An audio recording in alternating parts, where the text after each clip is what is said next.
Hey everybody, this is Tommy G. And this is PJ. And PJ, we are here in the Mountain State, lovely Colorado Springs, Colorado. It's just kind of rolling through town. We've been here once earlier this year. It's a beautiful city, as you can see by the B-roll there. Maybe did you bring your 270 Stradivarius, Pete? I did. I always got it with me. Well, I don't think they'll let you bring that in the broadcast booth, but hopefully you'll have to back in the hotel. And you should see the trouble I have trying to get on a plane.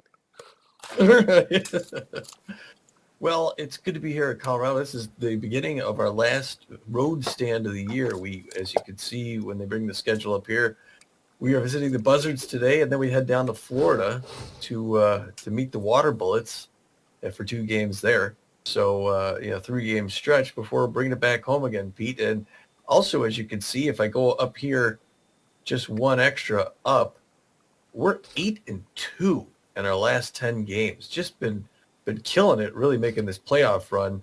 And B-Wolves are getting the offense just like they need, just when they need it. Yeah, sir. There was an offensive explosion in the last game. Excuse me. Excuse me. Sorry about that. So yeah, in the last 3 games, the B-Wolves are 3-0, and they're banging the ball, Tommy. Yes, they are. They are. As a matter of fact, if you don't mind talking for just a minute, I got to grab my notes on the last game. Certainly. Say something about something. Okay. Well, you go back to game 34 against the Sirloin. It was a 2-game stand against the Sirloins, who are a divisional opponent and who are breathing down our necks. We split that one. And after dropping the first game, the 35th game, we wound up winning that one 11-4. We then went on to blank the Platypi over in the the other conference 6-0, and then we just beat the Wild Pigs, who are also in the other conference, 12-5. So over the last 3 games, we've scored about 29 runs in the last 3 games. So practically averaging a 10-run offensive output, which is strange. When the B-Wolves started the season, they really struggled offensively. And at one point, we're at a negative 45, 48 run differential. But now if you look over in the Explorer Conference Trade Division, the B-Wolves have gone from worst to first. They're sitting in first place with a record of 18-19. And thanks largely in part to those 2 big wins in the last 3 games, they're only sitting at a negative 9 run differential. And that's something that really surprised both me and my partner, Tommy. Currently, and I'm here. I had to run out to the green room to get the notes. Boy, it's embarrassing. Yeah. Well, I was just about to tell him we're currently facing off against the Pioneer Conference Uncharted Division. We've taken on so far the Platypi and the Wild Pigs, and we've beaten both of them, so we're 2-0. Tonight's game is going against the Buzzards, who are sitting in second place, 2.5 games out of the 2-way tie for first. And we still have the Outlaws and the Hot Corners in what's left of the season. So we'll wind up playing the entire Uncharted Division. That's going to be good. That's going to be, well, before we do that now, so here are the notes I had to get to the last game, Pete. It just seemed to be standard practice now. The B-Wolves offense strikes first. And here I'm talking about the Wild Pigs game. This time it's Bertha Banks in the top of the second. She punches this one out to left field off with Smesson, and it's 1-0. That makes number 5 for her on the year.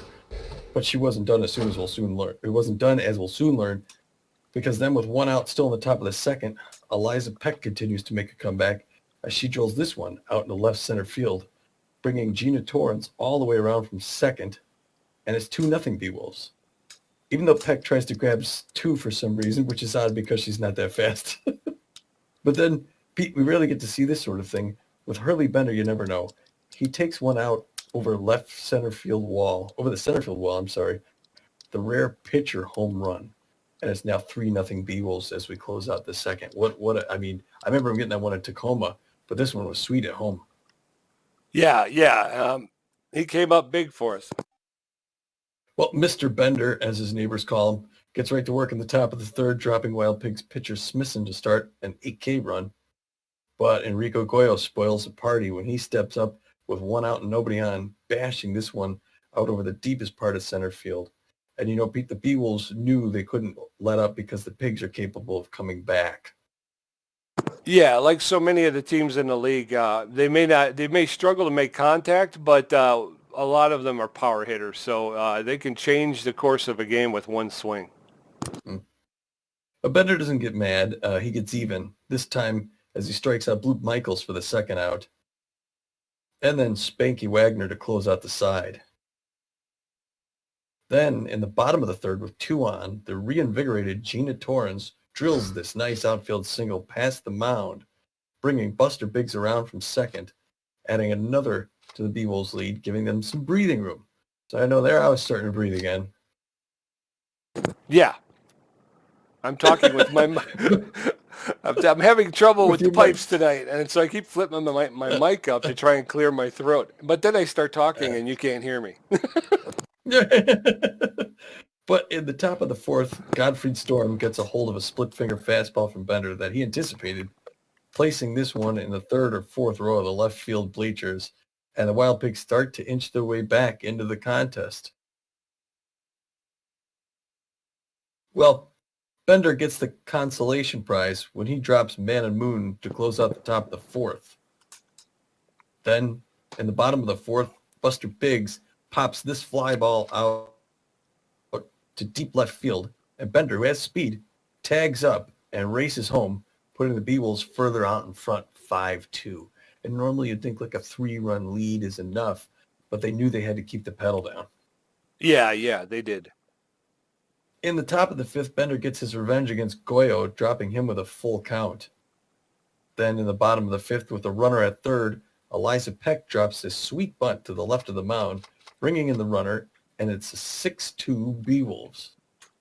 But in the bottom of the sixth, the Wild Pigs fight back, first as Enrique Goyo brings in a runner from third with this left field single that Gina Torrens just can't quite handle.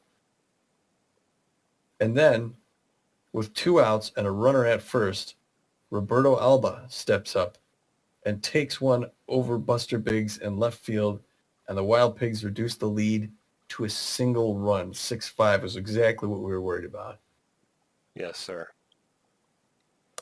Or her. Well, that's all we'd see of Hurley Bender that day as Benson Rushmore comes in to relieve him and gets right to work blanking Man and Moon to close out the top of the sixth. Then, in the top of the eighth, he throws this nice breaking pitch to Roberto Alba in a high-pressure situation for the second out. Then in the bottom of the eighth, with 1 out and 2 on, Buster Biggs gets all this pitch from Pigs pitcher Especialo, taking it out over the wall in right center field. And the Beewolves jump out ahead again by a comfortable margin, now making it 9-5. Yeah, what a timely hit by Buster Biggs. Yeah, as every time. His time is every time.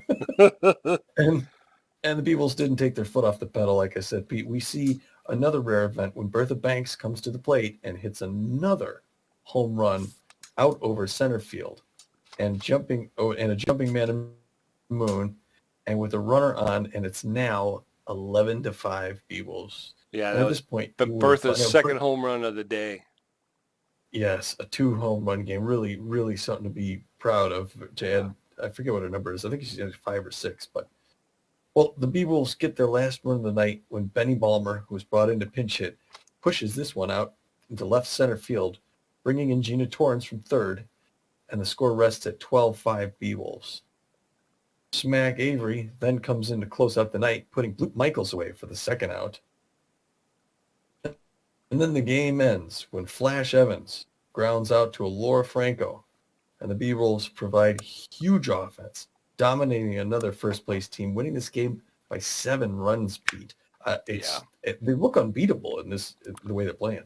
Yeah, so far, they finally gotten it together. Earlier in the season, they didn't seem like they didn't have the pitching, they didn't have the hitting. Then about the middle of the season, they started to get the pitching. Our pitchers went on a tear in the middle of the season and kept the scores low. But now all of a sudden, you're starting to see that maybe the pitchers have come off of their game a little bit. During that run, we were seeing pitchers racking up 10 strikeout games, 11 strikeout games. I think we even saw a 13 strikeout game by one of the pitchers. They've come off of that pace a little bit. They're averaging maybe 8 strikeouts a game now, but now all of a sudden that offense seems to pick up that slack, and they're really pounding the ball right now. And 8 is nothing to be ashamed of. I mean, 8 is No, not at all. Good day. So yeah, they're coming off that 11. It just seems like, yawn. Yeah. But Well, it'd be nice if once we hit the playoffs, if our pitchers can get back up to that double-digit strikeouts per game, and this offense will continue as well. We'll just be putting teams away. yeah.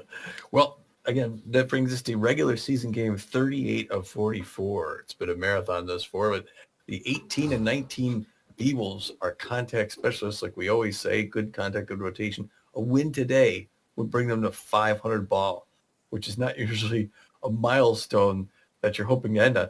The Buzzards are 16 and 21, so they do have more of a losing record, but they're extreme defensive experts, so it could be hard to score against them. Luckily, the Beavles put out a lot of offense. Again, defense is their strongest point, but they're very good at speed and contact as well. So the Beavles got to be careful there. They're going to be starting pitcher. It's going to be Beavis Ortiz, the right-hander, who's a little bit tense recently. He's pretty average pitcher, but just a little bit down on his ability because he's a little down on himself. He's only got a 1-5 record on the season and a 4.14 ERA and a 0.99 WHIP. Yeah, and that's too bad because he's pitched pretty well this season. Yes. Yeah, so he's hoping to turn it around from 1-5. Shouldn't have had the shellfish for dinner. Before we talk about the notable players, I just wanted to throw out there, if you're watching now and you want to see the full intro with the replays and everything, go over to Tommy G's gaming channel on YouTube, and you'll see the whole thing. If you're watching live right now, I don't have any of that stuff loaded in the pipeline. So if you want to watch the game live, though, you watch PJ play on Twitch. So the notable players for the B-Wolves going tonight, Alora Franco at first base. She's got amazing power, excellent ability to connect at home plate, and she's got excellent speed on the base pass. She's hitting 366 on the season with 5 home runs. Buster Biggs in left field.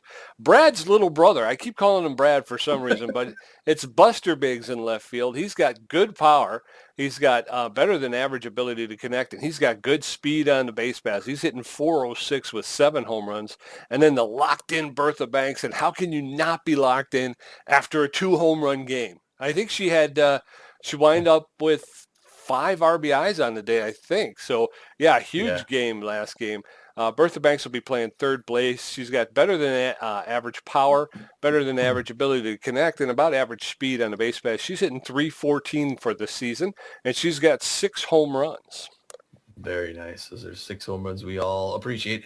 Starting pitcher for the Colorado Buzzards, that's going to be Erlang Elwood, the southpaw left-hander. He's just around average, just maybe a little under average for velocity, junk, and accuracy. Throws a little bit harder than most of his other than he does angular or accurate.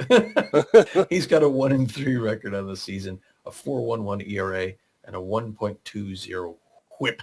Yeah, I got to say that looking at the two pitchers side by side, I got to give it to Ortiz. He looks like he should be the better pitcher of the day. Notable players for the Buzzards: Mustachio at third base. He's got good power and better than average ability to connect and better than average speed. He's hitting 300 with 3 home runs. Jacques Oftan, the catcher, the dangerous catcher. He's got great power. He's got a little bit less than average ability to connect, though, so he struggles to connect. But when he does, he can hit it hard. He's got a little bit better than average speed on the base pass. He's hitting 259 with 6 home runs. And Jacques Trunk, the first baseman, he's got better. Joe Trunk? Yep. Okay, Joe Trunk. First baseman, he's got better than average power, good ability to connect, and good speed. He's hitting 202 with 3 home runs. And I think this might be the first game, Tommy, where our notable players have more home runs collectively than the opposing team's notable players. Let's do the math. 11 and 7, 18. Yes. All right. That doesn't mean we can throw meat, though. No, not at all. Oh, sorry. Okay. Now we're getting the lineup in from the assistant coach, and it's going to look a little something like this. Still, batting first is the incredible Freddie Knox. He will be playing second base and batting first. Following him is going to be Hanley Dexteris back in the game. Hanley's finally 100% from that injury. He suffered several games back, and he's feeling good. He's not tense or anything, so it'll be good to see him in there. Laura Franco is going to come one up, and she's going to bat third. She'll be like first base today because fourth cleanup is going to be the designated hitter. Again, this is an other conference game. We're in their building, so Ruby Green, Pete's favorite Ruby Green is going to be. I like Ruby Green. The designated hitter. I like her too. Buster Biggs will be batting fifth. He's in left field, batting sixth. Bertha Banks, third base. The one of two locked-in players, the other one being Freddie Knox. Billy LeBlanc will bat seventh. He'll play right field. Magic Moore is going to be catching behind. Or no, I'm sorry. Magic Moore is going to be in center field where he belongs. I was going to say. Yeah. Steve Monstour will be catching today and hoping to hit one out here in the thin air of this Colorado Stadium. And on the mound, like we say, Beavis Ortiz, who throws the forefinger, the curveball, the slider, and the fork pitch with authority. Yes, sir. Beavis Ortiz. Throwing us down to the park. It's good to be back here again. It's a nice looking park. A beautiful night. Is. Big Sky Ballpark. Yeah, night game. Playing under the stars. Sure. If we got to get out of town in a hurry, the airport's right there behind it. I gotta like that. All right, going for the Buzzards. We're going to be looking at the lineup, and it goes a little something like this. Come on, producers. There you go. Bunderson at shortstop, Trunk at first base, Yoshida in right field, off 10 catching, Mustachio at third base, Bordner in center field, Whoopity at second base, Slamis designated hitting, and McKinney left field. Hamis Slamis, my buddy. Coming up in the top of the first, Freddie Knox, Hanley Dexteris, Laura Franco. Going to get in the box and take a look at Erlang Elwood as he sets up shop on the pitcher's mound. Beautiful skybox is up there. Freddie Knox, the second baseman, is locked in and fit, hitting .397, 2 home runs and 10 RBIs. First pitch by Elwood is in there. There's a roller to the shortstop, Bunterson, who picks it up, makes the throw. Oh, just beats that guy. That was close. Freddie Knox. Hanley Dexteris comes up. He's at 297. He's pushing 300 here. Takes the first pitch in there for a strike. 0-1 the count. Erlang Elwood throwing pretty well on the mound here. Gets the ball. 1-1-1. Top of the first. No score here in Colorado Springs, Colorado. 2-1. Pops that inside pitch up high to center field, and that's going to be Bernard for the second out. Now batting, the first baseman. Coming up, number 82. Laura Franco, the first baseman. She's neutral and fit, hitting .366 on the season. Takes the first pitch for a called strike. That up just off a home plate, off 10, makes the catch for the third out. 1-2-3 in the top of the first. As we head into the bottom of the first, Buttons Bunterson, Joseph Trunk, and Dano Yoshida are going to have to square up against Beavis Ortiz. It's a prize fight. Boom, boom, boom, boom. Let's get him. Buttons Bunterson, the shortstop, hitting .293, 4 home runs, 15 RBIs. Bunterson's always been someone I've feared. Smash! Look at how hard he hit that thing. Look out, Beavles. It's in the dugout. 0-1 the count. Bunterson's a contact hitter, but he, with the 4 home runs, shows he can put it over. He's got 2 foul balls now, and the infield is going to play it normal. Swing and a strike 3. 3-pitch strikeout. Way to start the game, Ortiz. He's going to be followed by Joseph Trunk. Pete Joe. He's 202 on the season. 3 home runs, 9 RBIs. Snowboarding addiction treatment. You get your help here in Colorado. Local airlines get miles higher. It's that one. Oh, that one goes right past Ortiz into center field. Moore picks it up. They're going to hold him up at first. And Joe Trunk is on the first hit of the game. Snowboarding treatment. This is where I got my addiction. Right. Dano Yoshida is hitting second. He's got a runner at second base. A little higher pressure situation. There goes the runner, but he pulls it foul. That's a souvenir for a Buzzards fan. Well, last time we got some history with the Buzzards, man. A couple of years back, they won the whole thing. That's when they were in Oakland. The pitch out misses, or the throw to first misses. That one's a little liner, and Bertha Banks is going to have to go to first because she doesn't have time to go to second. 2 down. Now batting, the Catcher Jacques off 10 comes up to some fanfare. He's got power against right-handers. The outfield's going to go deep for off 10. They got a runner at second base, threatening a scoring position. 2 outs. Beavis Ortiz getting ready to throw his 8th pitch. There it is. Good trap by Monstour. He's a little better at trapping the ball than Eliza Peck. And it's important in a situation where you got a runner on. That one misses outside. 2-0. The count to Jacques off 10. That one's in there for a strike. Off 10 was waiting for that one. Now he's going to start swinging. Ooh, that one's in there for strike 2. He thought that was outside. We're even at 2-2-2. It's my favorite count. Oh, hits that one hard into the dugout for the Bee-Wolves. And we're resting at a 2-2. Swing and a miss on the strike. Oh, what am I doing? Oh, he swung, but and he threw to second. I didn't know what was going on. He didn't throw to second. He threw to first. Now you got runners at first and second. Still 2 outs. Mustachio comes up. That one misses high. Ball 1. Should have been out of this inning. That was bad fielding. 2-0 the count to Mustachio. Trap by Monstour. He's going to throw to third, but he's not going to make it in time. The runners both advance on a wild pitch. He was able to stop it, but he couldn't quite corral it in time. Now it's a dangerous situation, and we got to get past Mustachio. Strike 1. There you are. 3-1 the count. He's got room at first base if something happens. Check swing, strike 2. Now the count is full. Beavis Ortiz throwing 19th pitch. Hits that one hard down the line, but it's foul ball. The fans are into it here. There's a lot of B-Wolves back here, too. Hits that one hard right down the line in the dugout. And he's got 20 pitches already in the first inning. Winding up. That one's hit to Franco. She's going to run it down. Almost missed it. Woo! Runs it off. Oh, gosh. As too many pitches to throw in the first inning. Coming up in the top of the second, Ruby Green, Buster Biggs, and Bertha Banks. Still no score. Elwood threw 8 pitches in his half of the first inning. No runs, 1 hit for the Buzzards. Ruby Green, the first baseman, is neutral and fit. She's hitting .310 with 2 home runs. And 6 ribs. Strike 1, the first one there to Ruby Green, underway here in the top of the second inning. She swings a high pitch, pops it up into center field, and looks like that one's going to be caught by Borgnar. 1 down. Buster Biggs, the left fielder, neutral fit, hitting .406, 7 home runs, 25 RBIs on the season. He's been one of the offensive powerhouses for the Bee-Wolves. Takes the first pitch for a cold strike. Strike 1. That one's high. Ball 1. 1-1 to Biggs. That's smashed up the middle into center field for a clean single. Buster Biggs is at first base with 1 out.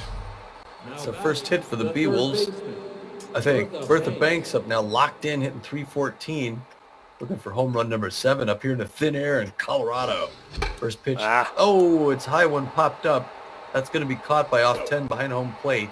Buster Biggs has to come back to first. Now batting, Billy LeBoink, the right fielder's neutral and fit, favors the high pitch. He's hitting .368 this season, 3 home runs, 22 RBIs on the season. Oh, no. Oh, he's caught in a rundown, Buster Biggs, and he's tagged out. He's out. Yeah, boy, we are.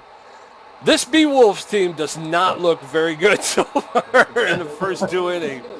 Ralph Borgnar, Sloop Whippity, and Ham Slamis going to face Ortiz, who threw 21 pitches with 2 strikeouts and gave up 1 hit in the first inning. Ralph Borgnar, the left fielder, a center fielder, they announced him as the center fielder, is hitting .233 with a home run and 4 RBIs. Ortiz delivers the first pitch for a called strike and then sneezes and wipes something all over the ball. No balls, 1 strike to Borgnar. That one's inside. Ball 1. 1-1. Borgnar's locked in and fit. No outs, no score. That one's low. Ball 2. 2-1 to Borgnar.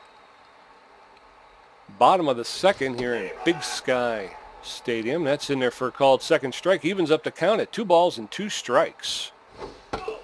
That's fouled off along the first baseline.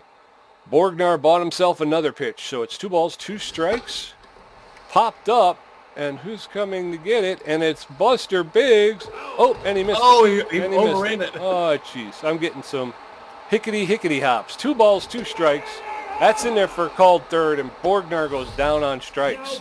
That's Ortiz's 3rd strikeout of the day. Sloop Whoopity, the second baseman, sitting 336 with a home run, 18 RBIs, 1 out in the bottom of the second. The bases are empty. That's in there for called strike. Strike 1. That's in there for a called second strike. And Whoopity hasn't actually even offered at any of these pitches, so it's no balls, 2 strikes. He's in the hole. That one's low, ball 1. 1 ball, 2 strikes. Whoopity playing second base for the Buzzards. There's a foul ball along the first base line into the dugout. 1 ball, 2 strikes. Whoopity defending the plate. That's fouled off again into the stands along the first base line. 1 ball, 2 strikes, 1 out. There's another foul ball along the first base line. Boy, these Buzzards, man, they make you pitch, don't they? 1 ball, 2 strikes, 1 out. That's in there for a called a third strike. Whoopity doesn't like it, but that's 2 strikeouts in the second inning. And Ortiz is up to 4 on the day, but he's also at 35 pitches in the second inning. It's Ham Slamus, the designated hitters in there. Takes the first pitch for a called strike. Slamus is hitting .229 on the season. That one's hit into center field. Magic Moore's under it, makes the catch for the 3rd out. We're heading into the top of the 3rd. No score, each team with 1 hit. Billy LeBlanc, Magic Moore, and Steve Monstour are going to make face off against Elwood, who's thrown 14 pitches and only given up 1 hit. 14 pitches going into the 3rd, Tommy. We're going to have to make this guy work a little bit. LeBlanc's playing right field. Likes the high pitch, hitting .368 on the season. That's a little high, ball 1. There's a shot to the second baseman, Sloop Whoopity, who makes the catch for the first out. Magic Moore coming up. Season 354 on this season, 3 home runs. He got good contact against these left-handers like Elwood, who throws pitch number 17. Ooh, makes it across the inside corner, strike 1. No one got top of the 3rd. Still no score. It's hit down the line, foul. And again, Beavis got to have some patience. But that one's right in there. Good hit. Swinging hit by Magic Moore. Foul ball. That one's right past the mound into center field.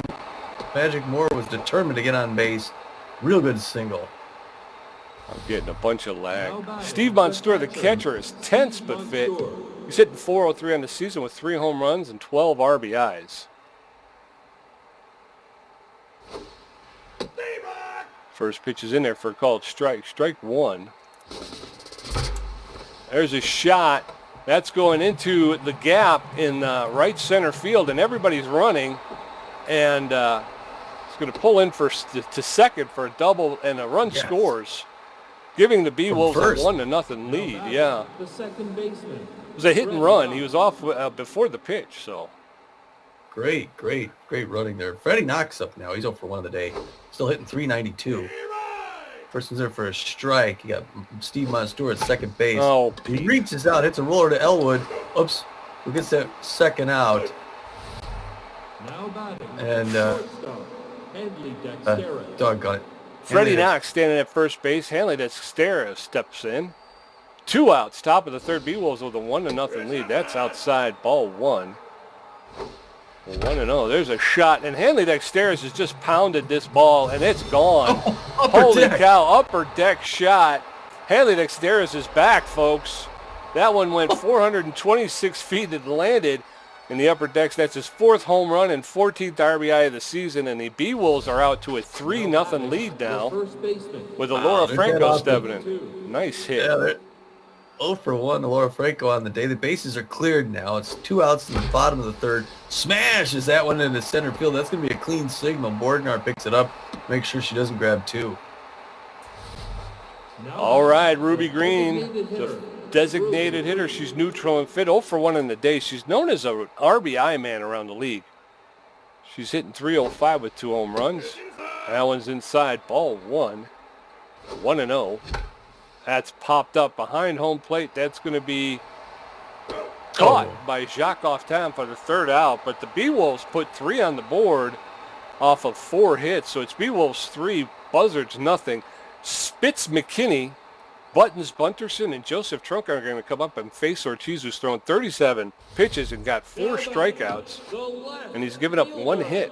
Spitz is hitting 360. That's respectable. He's a good contact hitter. He's got 1 long ball, so he can do it. But now the Buzzards fans want to see them get back in here. They got the woman standing up behind home plate there. She will not sit until oh, no, okay. She just said. First was in for a strike. Second one hit hard to Freddie Knox, who's going to pick it up, make an easy toss over to first for a first out. Good pace so far. Buttons Bunterson. I see him in my nightmares. He's 0 for 1, though, today. 291. Great contact hitter, Buttons. First pitch misses low and inside, ball 1. Beavis Ortiz throwing pitch number 41. Misses outside, ball 2. Still got a lot of gas in the tank, though. Sort of expecting good things from Beavis. That one misses inside, ball 3. He's quickly filled up. There it is, low and away, strike 1. Bunterson just chewing gum, taking her easy. Got some real big Buzzards fans back there hoping he gets it. Hits it straight to Freddie Knox as his predecessor. And again, same result. Throws it over to first base. 2 down. All right. Joey Trunk was 1 for 1 with that single earlier in the game. Got things started. Still wasn't enough to put anything on the board. Takes his first pitch, swing and a miss on a nice curveball outside by Beavis Ortiz. Second pitch inside. Laura Franco's going to pick that one up and jog it down. Oh, nope, toss it to Ortiz. 3 down. Yes, sir. We're heading in the top of the 4th. Buster Biggs 1 for 1. Bertha Banks 0 for 1. And Billy LeBoink 0 for 1. Elwood's up to 29 pitches, giving up 5 hits. B-Wolves with a 3-0 lead as we head into the 4th. Buster Biggs 1 for 1 with a single today. He's playing left field for the B-Wolves. Neutral and fit. Neutral. Jet taking off in the background. First pitch. Ooh, just makes it inside. 0-1 to Buster Biggs. Second one, swing and miss, strike 2, and he's down in a hole. Third one, low and away. Good patience there by Buster Biggs. 2-1, 1-2. Nice inside kick. He gets all of it. Hits it right foul down the line. Still 1-2. That one's in the ground. Ball 2. We're even up at 2 apiece. Top of the 4th. That one's in there. Hit smashes into center field. The crowd gasped when that passed the Mount Beach. You hear that? I did. That looked like it might take his head off. Bertha Banks 0 for 1. She's locked in and fit. The stalwart over there at third base. Runner at first with no outs. That's a shot into left field. It's caught by Spitz McKinney. And Biggs is back to first base. So 1 out with a runner at first. Billy LeBoink comes up 0 for 1. He's got a speedy runner at first base who's inching around. He got thrown out last time he tried to steal, though. Oh, hits that one high and it's into the dugout of the Buzzards. 0-1 the count. Second pitch. Hit hard down the line. Foul. Strike 2. There goes the runner. Misses inside the throw. He's out. Oh. Caught stealing. Doggone. 2 outs now. 1-2. In the dirt. Good patience by Billy LeBoink. More good patience. 3-2 full up. All of a sudden, Erling Elwood couldn't seem to hit the mark. There's a swinging bunt to Elwood. Picks it up, throws him out. 3 down. Yes, sir. So it's 1-2-3 in the 4th. Dano Yoshido, Jacques Oftan, and Mario Mustachio going to face off against Ortiz, who's got 46 pitches, 4 strikeouts, gave up 1 hit. So far, it's a 1-hit shutout for Ortiz. B-Wolves leading 3-0. Dano Yoshido, the right fielder, is locked in and fit. Should 297 on the season. There's a shot. Oh, no. I got lag, and he was just nuts. He ran it. He was too fast. Yeah, he kind of like he outran it. I didn't know what else to do. So Jacques Oftan, he's got power versus right-handed pitching. Takes the first pitch for a called strike. Strike 1. Yoshido at first base has about average speed, so he's not a big steal threat. That one was high. Count is even to Oftan. Oh, dagnabbit, come on.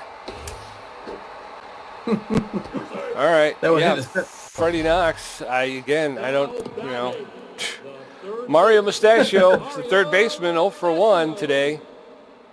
I don't know what they're doing. I really don't. That's low ball 1. Yeah, the fielders. I don't know what they're, ball 1.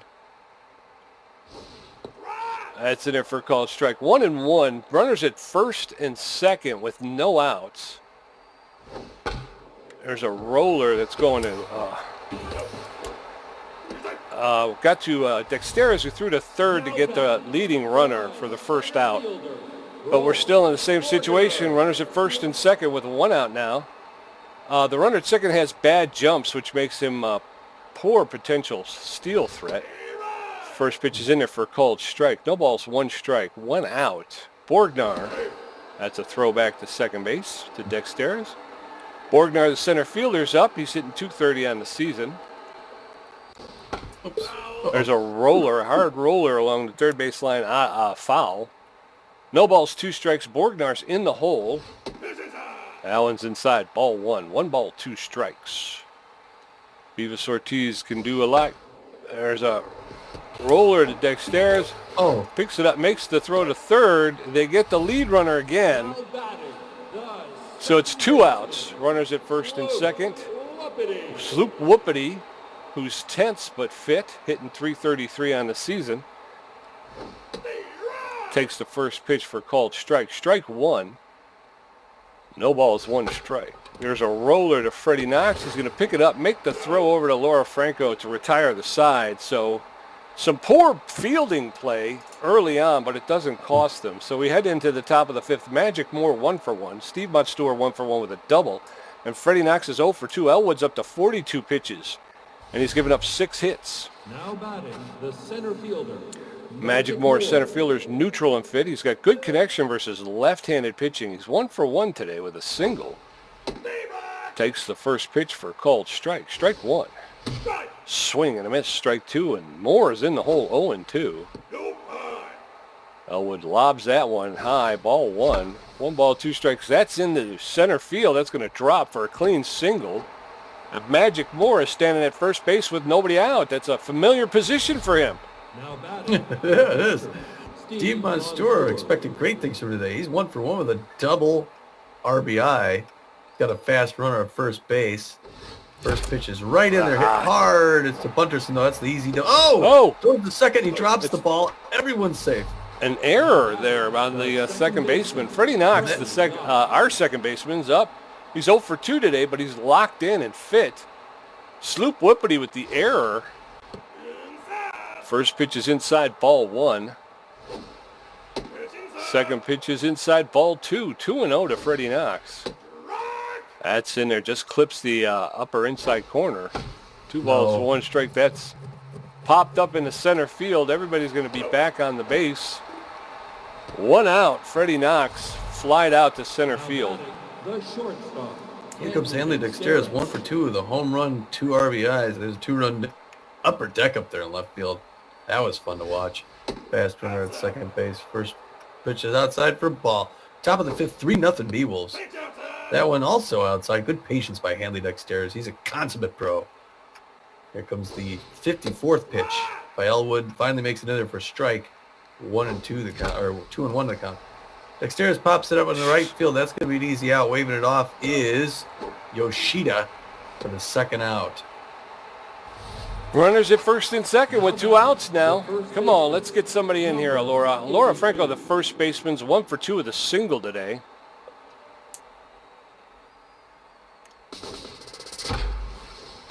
And that's a hard hit line drive to Trunk at first base, who makes the catch. So as he heading to the bottom of the 5th, B-Wolves 3, Buzzards nothing. Ham Slamus 0 for 1, Spitz McKinney 0 for 1, and Bunterson 0 for 2 with a strikeout. Ortiz is at 59 pitches with 4 strikeouts. Ham Slamus, Hammy Slammy is up now, and he is coming in here in 2-2-2. Let's see, 2-2-2. On the 5th, 3-0. Ortiz throws his first one, hit hard by Slamus into the B-Wolves dugout near the soda machine. 0-1 the count. Pitch number 61 misses high and inside. Slamus looking angry there near the plate. But they're just punish the next pitch that comes in. Beavis Ortiz thinking it over, winds up, throws it, swing and a miss, strike 2. He's ahead in the count, 1-2. Has an itchy scratches, winds up, delivers, hit hard by Slamus. Dexteris jumps, can't quite grab it, and that makes it in the left field for a clean single. Now batting, the left fielder. Fifth McKinney comes up. McKinney. Great contact hitter. Not a whole lot of speed at first base. No outs, but they're ready to hit into that double play. Real good contact hitter, Spitz. Watches the first pitch going for a strike. He's feeling out Ortiz, who's getting ready to throw number 65. Pops that one up. Ortiz is running over to grab it. Gets that for the first Double out. play, Goes double over play. to first. Why didn't he? I don't know why he stood at second. That was the weirdest thing. don't Tosses either. over to first. Cam Slamus was standing at second base, and he just gave them an out. Well, he's Again. going to get an earful when he gets back Yeah. That's to a the big dugout. base Buttons running is mistake. put up I guess the B-Wolves aren't the only ones who make those. Yeah. That pitch off Monster's knee misses 1-0. That one misses All right. inside 2-0. Beavis. He's got to pull himself together here. Yeah. Pull himself together. All right. He's got the pitch number 16. Hey, he gets that curveball in there. Very low in the zone. Strike one. And now Buttons Bunderson's been released. Getting ready to take the next one. Anticipated that mid count, but it misses up top. 3-1 to Bunderson. That one makes it into strike two. Now we got a full count. Beavis Ortiz is doing 70 pitches. Oh. Anticipated that one. It's going deep to left field, and it's going to carry and be out of here, Pete. Home run. Bunderson, the guy I always fear, picks him just barely at the yellow line, 378 feet. It's his fifth home run and sixth RBI of the season. The Buzzards are in it. Ortiz is pitching like he's 3-1. a K-dud. He can't put anybody away. I mean, he just can't. You get two strikes on him, and he just can't put that last one past him for whatever reason. Well, hopefully he did. He's got this and maybe hopefully one more inning. He throws two quick strikes there. Now he's got room to play with, though. He's coming up close to 75 pitches. 74, a three-pitch, no-swing strikeout. I don't know what Trunk was doing. I don't either, but I'll take it. Top of the sixth. Ruby Green, Buster Biggs, and Bertha Banks. Elwood's up to 56 pitches, giving up 7 hits. B-Wolves 3, Buzzards 1. The B-Wolves have out-hit the Buzzards 7-5. Ruby Green, the designated hitter, is neutral and fit. She's 0 for 2 today. Known around the league as an RBI man or woe man. To get an RBI, she's going to hit one out. She hits it hard enough. It's off the wall. She's running for second. Borgner has trouble fielding it. She slides into second. Clean double. Way to start off, Ruby. There you go. Yes. Okay. Buster Biggs, the left fielder, is 2 for 2 with 2 singles. Hitting .414 on the season with 7 home runs and 25 RBIs.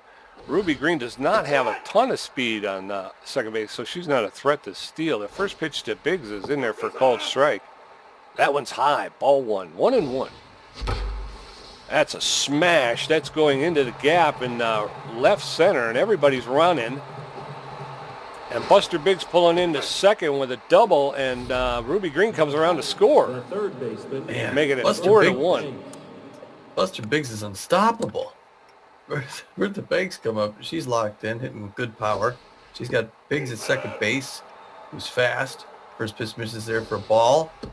Second pitch misses for a ball. Quickly 2-0. Ruby Green could just watch herself and get that free base. That one makes it in for a strike finally. And Erlang Elwood still in this game, even though behind 4-1, misses inside 3-1. Let's see if he gets the walk. Swinging at strike 2. We got a full count. The green lady.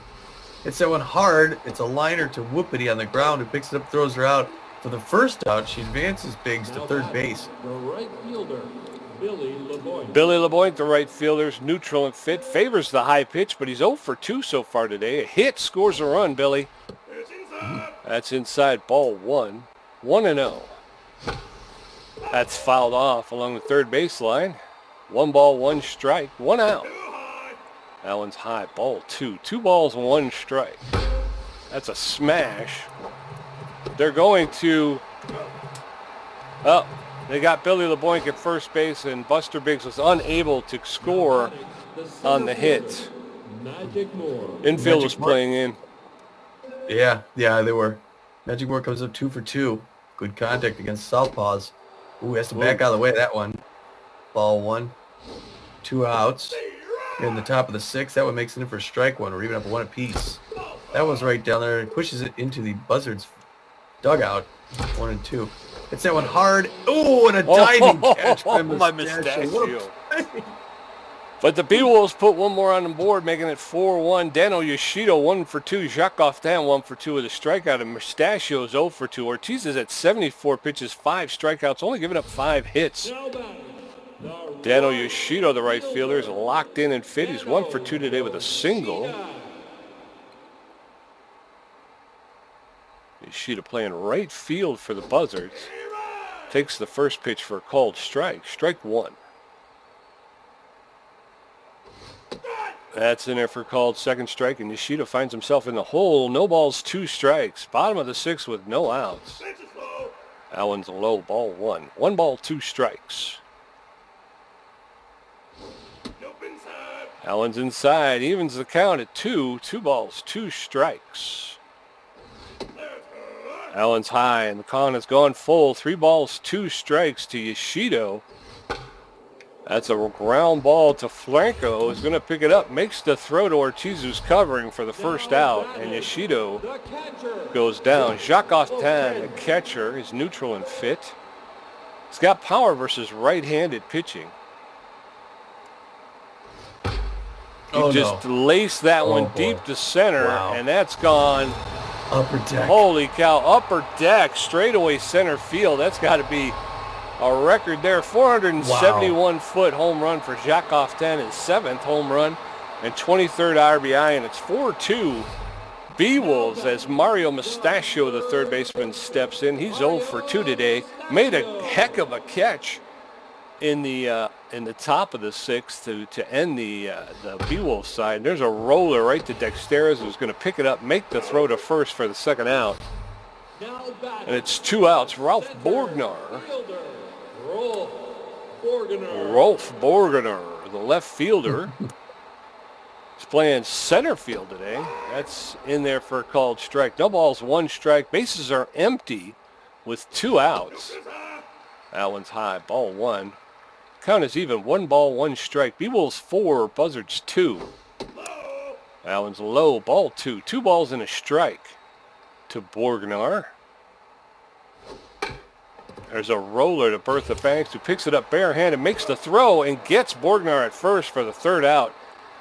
The Buzzards are able to put 1 more on the board, makes it 4-2. Tommy, B-Wolves, Steve Monstour 1 for 2 with a double. Freddie Knox 0 for 3, and Hanley Dexteras 1 for 3 with a home run. Elwood's up to 74 pitches, only giving up 9 hits, but 4 of those have crossed the plate. Monstour, the catcher, is 1 for 2 with a double and an RBI. He's hitting 405 on the season. Big sneeze out of Elwood. First pitch is in there for called strike. Strike 1. That's smashed by Monstour. Upper deck, foul ball along the first baseline. There's another one fouled off along the first baseline. No balls, 2 strikes. Make that 1 ball, 2 strike. That was inside. There's a smash. It's going, just out of reach of Whoopity, who laid out for it but couldn't corral it. So Monstour standing at first with a leadoff single. Boy, that foul ball, that first one, that would have been out of the park. Freddie, Erlang Elwood is going to get the hook. And in is going to come Max Texas, another pitcher I used to fear. Max Texas has got a 5.96 ERA, which isn't all that impressive. 1.24 whip and 36 Ks. He throws the ball hard. He puts good movement on it, and he's accurate enough. Looks like he's pitched in the last 3 games here, so I don't know how long we'll see him go. He throws the 4-finger, the slider, and the curveball. And unusually, Freddie Knox is 0 for 3 on the day, but locked in. Swing and a miss, strike 1 to Freddie Knox. Steve Monstour at first. That one misses, ball 1 apiece. Top of the 7th, 4-2 B-Wolves over the Buzzards. It's a piece of that one. It sends it foul on the right side. Souvenir. 1-2 the count. Swings at a bad pitch. It's a foul. It's going. And diving for it is that guy. Missing 1-2 still. Another foul ball. He's putting them all in the same spot back there. He likes that at first base side. He must have a friend out there. That one misses, ball 2 apiece. That one's in his wheelhouse, and he hits it hard into the center field. That's a great single. Borgner throws to third, holding up Steve Monstour. And there's 2 on with no outs. That's right, and Hanley Dexteras, the shortstop, is stepping in. He's neutral and fit. He's a tough out and a utility player. got that huge 3-run home run to get things going for us. That one's outside, ball 1. 1 ball, no strikes. Runners at first and second. There's a shot. Oh, no, no. Double play. God dang nabbit. How the hell do you even do that? How do you play that? You know what I mean? Mont Stewart didn't know what to do. He stood there like a snowman. Well, it was a line drive to Whoopity at second base, and it should have been caught. Yeah. And so Mont Stewart, turned around to go back to second because he was going to get caught off the base. So of course Whoopity drops the ding ball, and then it sets it up for a double play. So now you got Hanley Dexterra standing at first and 2 outs. God, that's aggravating. It was actually a great move by Whoopity. To drop that ball, he picks up another out. Oh, and Laura Franco pops up an easy fly ball in the center field, and that's going to be caught by Borgnar. 3 down. Boy, that's aggravating. That is aggravating. Sloop Whoopity, Ham Slamis, and Spitz McKinney. Slamis, the only one with a hit out of that group. Ortiz is up to 86 pitches with 5 strikeouts, and he's given up 6 hits. Score stands at 4-2 B-Wolves. Sloop Whoopity is tense and fit. He's 0 for 2 on the day. And he sucks in the field. 86 pitches. He's pretty close to being done. Throws the first pitch in for a strike. He's tense. Yeah, Sloop Whoopity's tense. Second pitch from Ortiz. It's ball. This is 1 apiece. Here again, top of the second, 4-2 B-Wolves. It's that one over the head into right field. Magic Moore running over to grab it. He's going to have to chase it down and go to third base. It's a clean a double. Okay, double. And they hold him at second. Ham Slamis comes up now. As the pressure comes up. The DH. He's 1 for 2 on the day with a single. Got a lot of speed at second base. Ortiz throws, misses inside. Ball 1 for his 90th pitch. He's losing a lot of velocity, junk, and accuracy. That one makes it in there for a strike. 1 apiece. Hopefully, Slamis doesn't tie this game up. Hits that one. Oh, past the mound. Dexterra picks it up, whips it. Gets that out at first base. But the runner advances to third. And up comes Spitz McKinney, 0 for 2. With the runner at third and just 1 out. Ortiz looking for pitch number 93. Winds up, misses inside, ball 1. Good contact hitter, Spitz McKinney. That one outside, strike 1. Ortiz losing a lot of his velocity. Getting ready for pitch number 95. Makes it in there. Nice fourth pitch or curve, strike 2. 1-2 to McKinney. Oh, doesn't get him chasing that outside pitch. We're at 2-2 with 1 out. Popped up to Freddie Knox, who's going to wave everybody off. That should be an easy grab if you don't drop it. And he catches it, 2 down. And Ortiz is hoping to get out of the 7th inning. But here comes Buttons Bunterson, who's 1 for 3 with that massive home run earlier in the game. That pitch misses inside, ball 1. The Buzzards fans are on their feet hoping for something here. Buzzards hands out a souvenir. Some lucky fans on the first base side. 1-1. Pops that one up over the net. Another souvenir. 1-2. He's throwing 100 pitches, Beavis Ortiz. That one's hit to Billy LeBlanc in right field. He's going to make the grab and end the side. All right, as we head into the top of the 8th, Ruby Green 1 for 3 with a double. Buster Biggs 3 for 3 with a double. And Bertha Banks 0 for 3. Texas has thrown 10 pitches, giving up 1 hit. B-Wolves 4 runs on 11 hits. Buzzards 2 runs on 7 hits, I think it was. Ruby Green, the designated hitter, is 1 for 3 with a double. She's hitting .311 with 2 home runs, 6 RBIs. Texas is high with his first offering, ball 1. There's a shot in the center field, and Borgnar is going to run up and make the catch for the first out. Buster Biggs 3 for 3. A double, 2 singles, RBI. Just give him the player of the game already. Late swing and a miss. Only 1 the count to Buster Biggs. That one inside near the hands, 1 apiece. Top of the 8th, 4-2 B-Wolves. That one makes it in there. Hits it hard past Texas into center field. That's going to be an easy single. 4 for 4, Pete.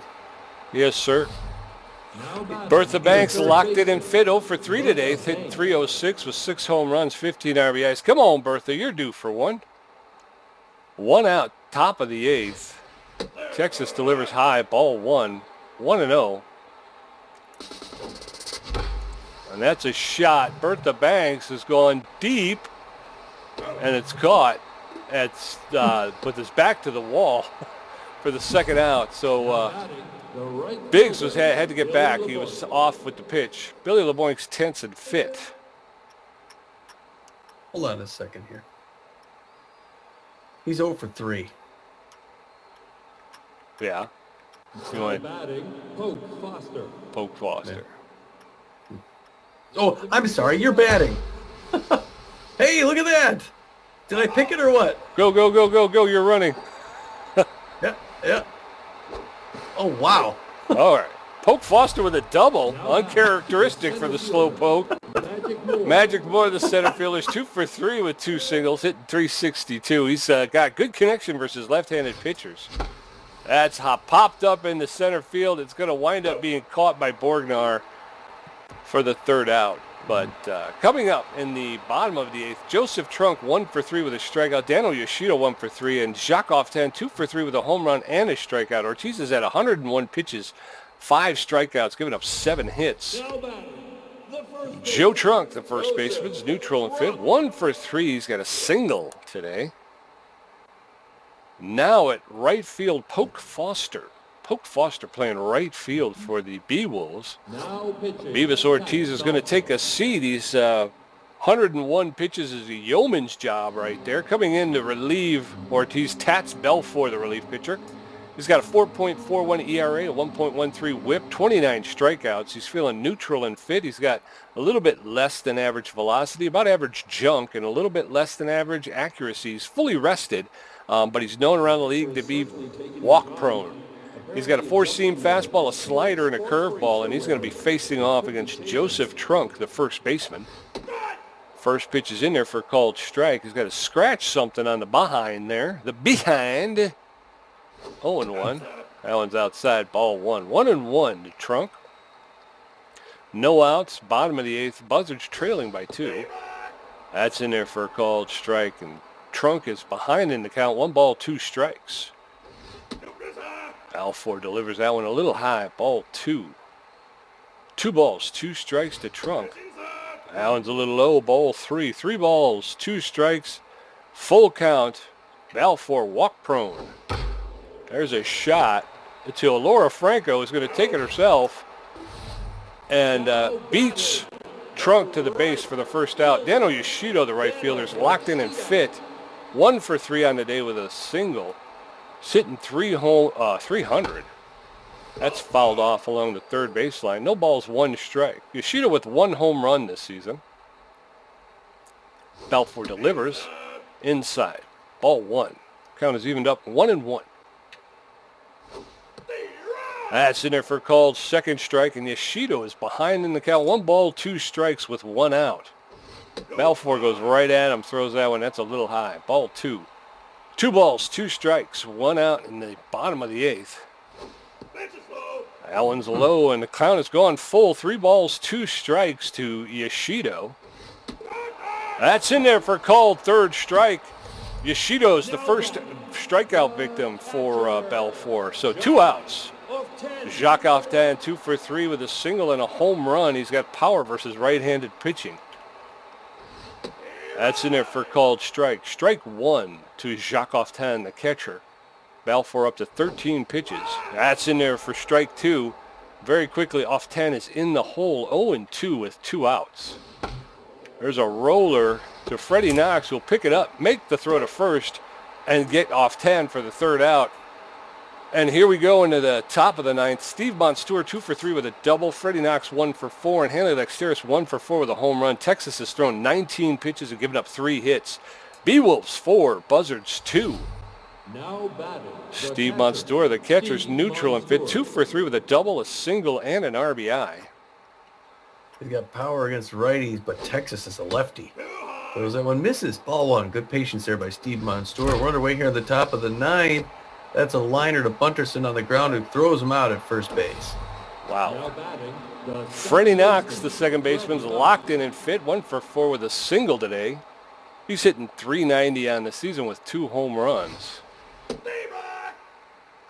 Texas delivers a strike on that one. There's a shot. That's going into center field for a clean single.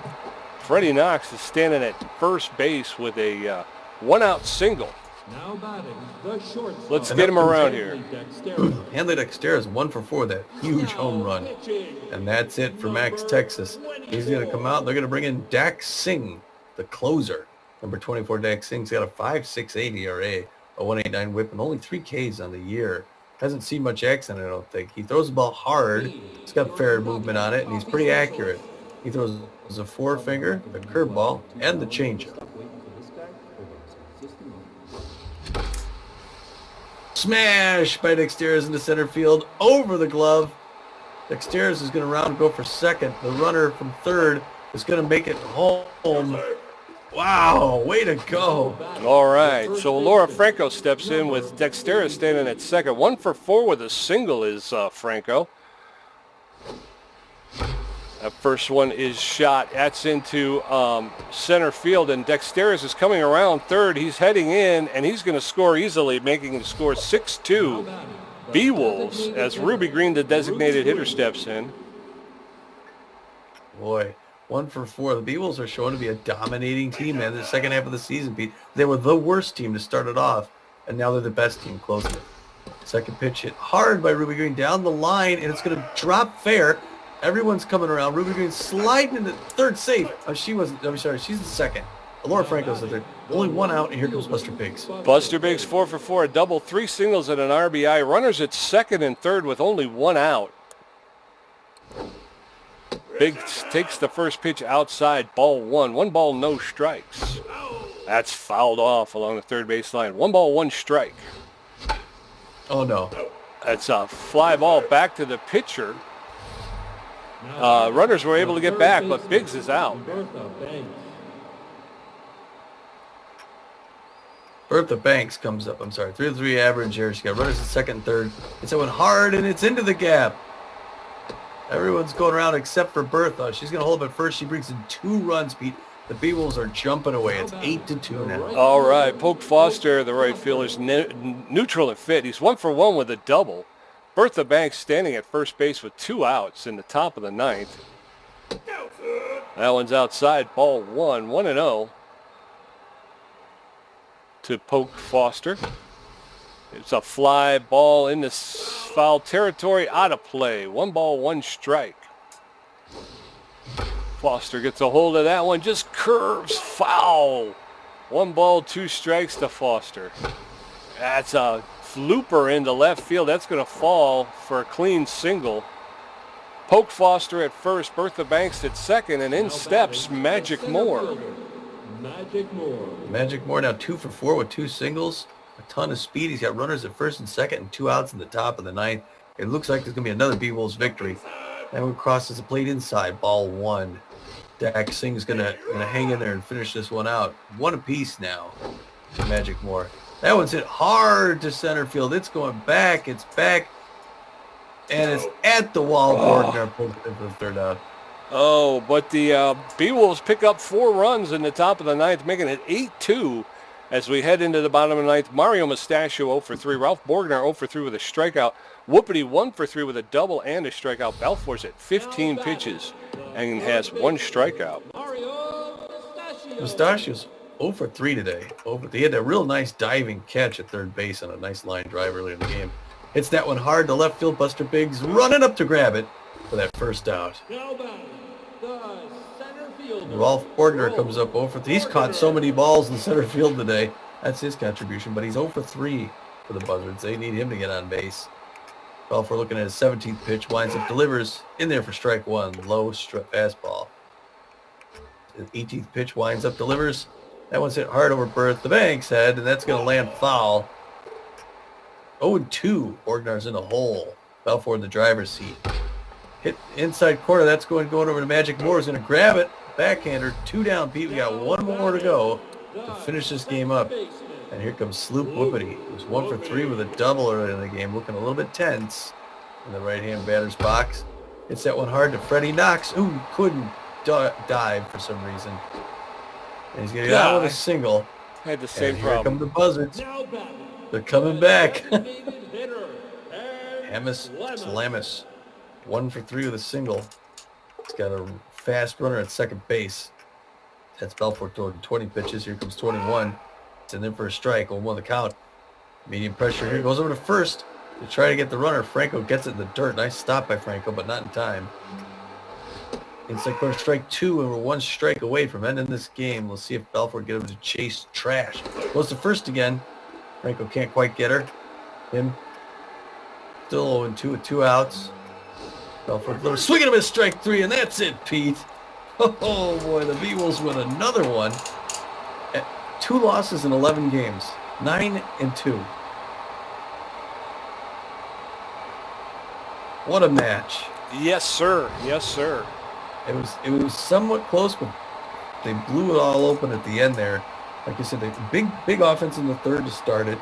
The Buzzards scratch back to within 2. B-Wolves put another one out. They get another one to bring it back within 2.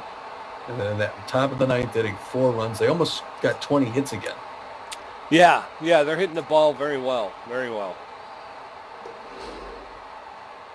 Look over here at the batting. Again, everybody but LeBoink got hits. Yeah. Yeah, LeBoink had an off night. They brought in Foster. Foster goes 2 for 2. So I think it was just, I don't know what it was with LeBoink, but luckily they found it in time, and he just take a quick shower and walk it off. Bertha Banks only 1 for 5. That's, after coming off that big game, only 1 for 5, but she winds up with 2 RBIs. So, yeah, everyone else gets at least 2 hits. Yeah, Buster Biggs 4 for 5. Oh, man. On the other side, you got a couple 0-fers. Mustachio goes 0 for 4. Borgnar 0 for 4. McKinney 0 for 3. Only 2 players on their team got 2. Off 10 and Whoopity, and off 10 hit that bomb. That absolute bomb. Yeah.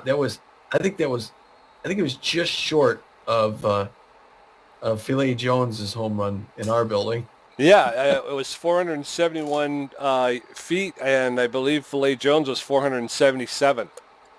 Yeah.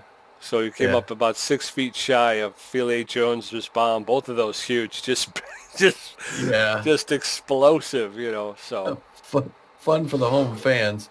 For pitching, Beavis Ortiz gets that win. He threw 7 innings, got 7 hits, 2 earned runs off him. Got 5 Ks, not bad.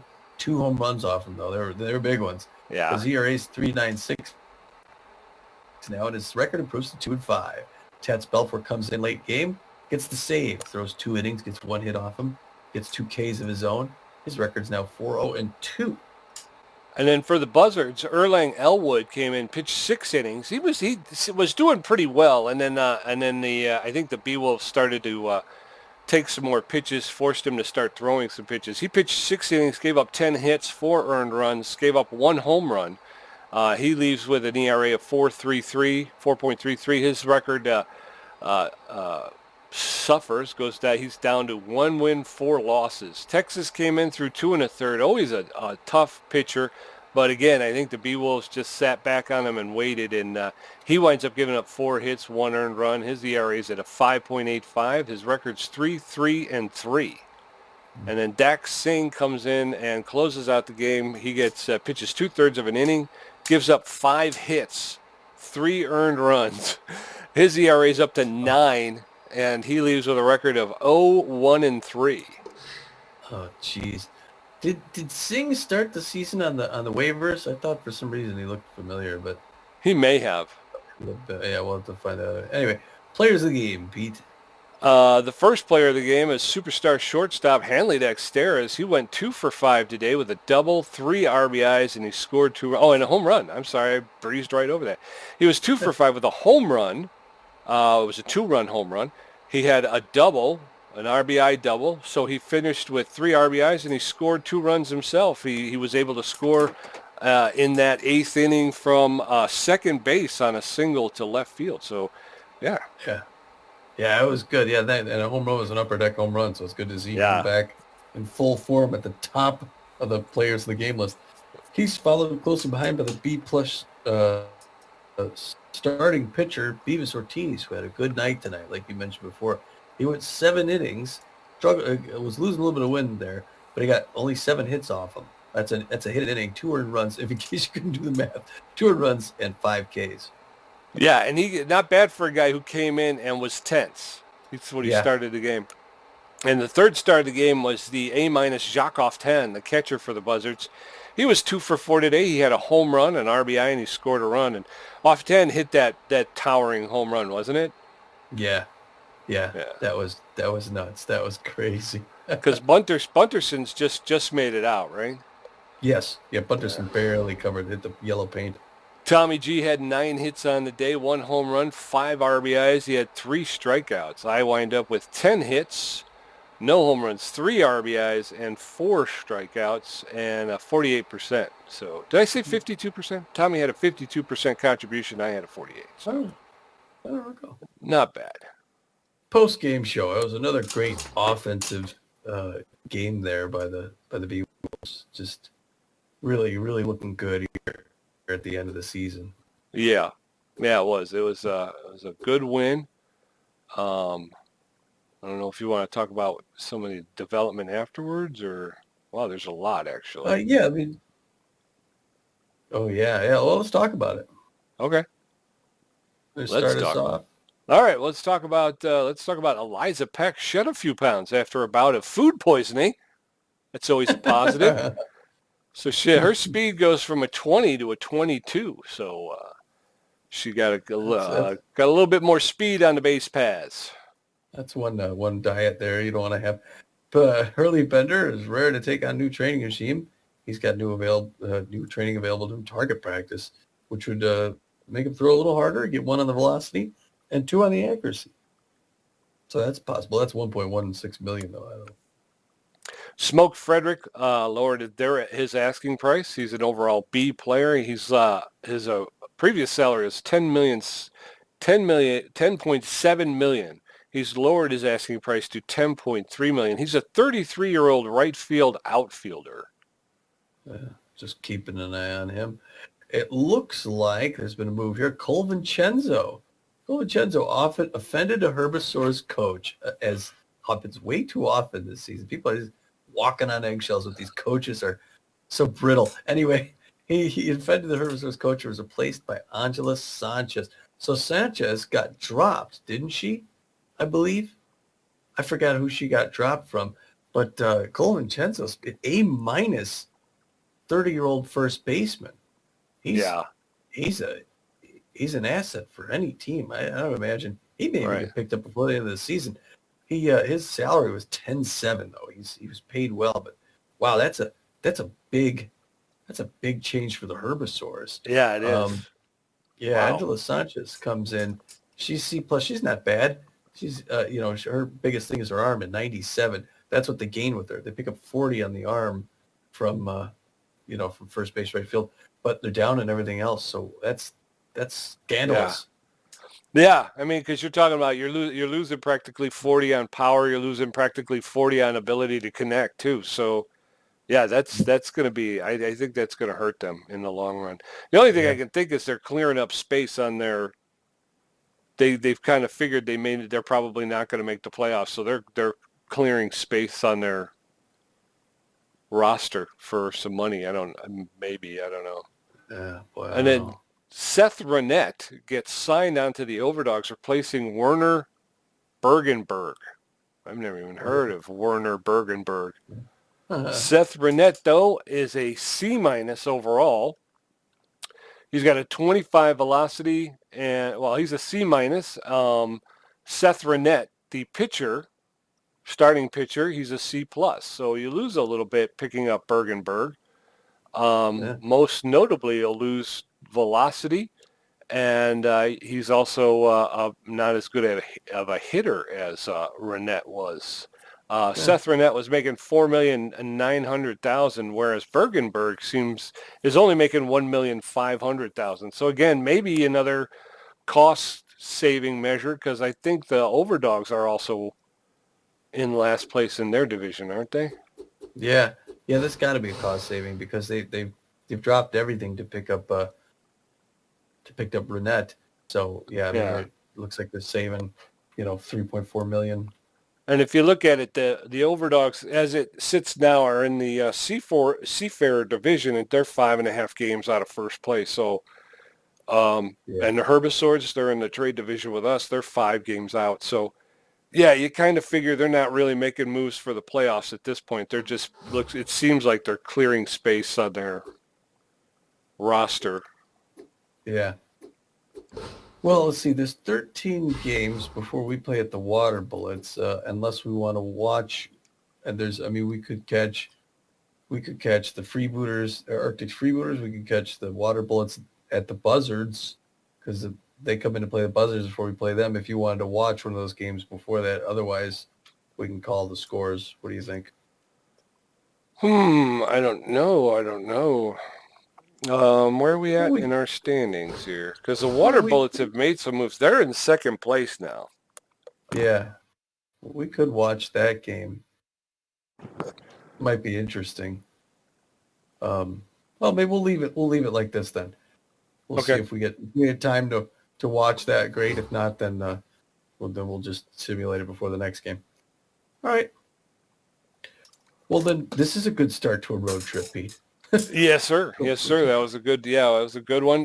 Again, it was a close game up until the 8th, and we broke it open a little bit and gave ourselves some room, which always feels good going into that bottom of the 9th, situation. So, yeah, way to go. The next ones are going to be tough ones, though. We're starting to get into, we're going to start seeing our divisional opponents. So we've got 2 against the Water Bullets. As I just said, they're tied for second place. They're only 3 games back. So obviously the Water Bullets are going to want these 2 games to get closer, Yeah. Then right after that, we come home and we got the Nemesis. They're a divisional opponent as well. Outlaws and the Hot Corners, those are the last 2 teams from that other division that we haven't played yet.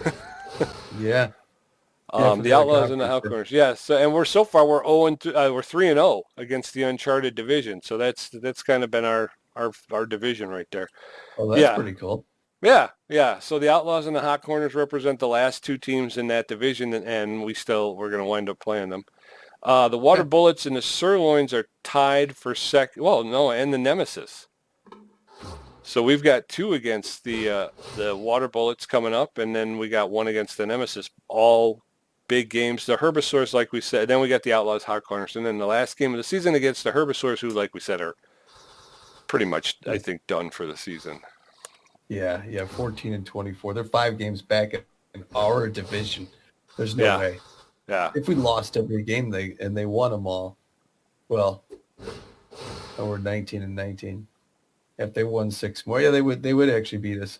If we lost all of our games and they won all of them, that's their chance. We would literally have. Yeah.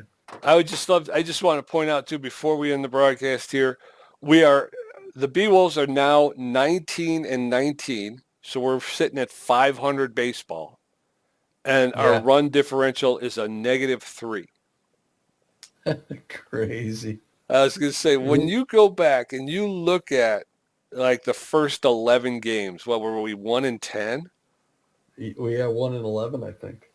Yeah. In our first 12.